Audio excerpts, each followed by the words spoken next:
जुम्ला जिल्ला प्राकृतिक सौन्दर्य, सांस्कृतिक परम्परा र अर्गानिक उत्पादनको सङ्गम हो भने कर्णाली प्रदेशको मोटु मानिने जिल्ला वास्तवमै स्वर्गको एउटा टुक्रा जस्तै देखिन्छ।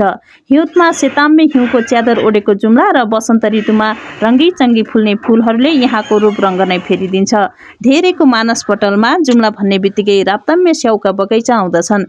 विशेष गरी श्रावण, भदौ र असोज महिनामा जुम्ला निकै रङ्गीन देखिन्छ। नेपाली भाषाको उद्गम स्थल मानिने यो जिल्ला ऐतिहासिक मात्र होइन, प्राकृतिक सौन्दर्यताका हिसाबले पनि अति नै मनमोहक छ। जुम्लाबाट देखिने कान्जिरुवा लगायतका हिम श्रृङ्खलाहरूले जो कोहीलाई पनि मोहित पार्दछ। जुम्लाको कालीमार्सी धानको चामल विश्व प्रसिद्ध छ। हरियाली धानका फाँटहरूले जुम्लाको सुन्दरतालाई छुट्टै रौनक थपिदिन्छ। यहाँको देउडा नाच, स्थानीय वेशभूषा, यहाँका मानिसहरूको आदर सत्कारले आन्तरिक सौन्दर्य झल्काउँदछ। यदि तपाईँ पनि जुम्ला आउँदै हुनुहुन्छ भने अबको समय हरियाली, पहाड र चारैतिर फुलेका रङ्गी चङ्गी फुलहरूले तपाईँलाई स्वागत गर्नेछन्।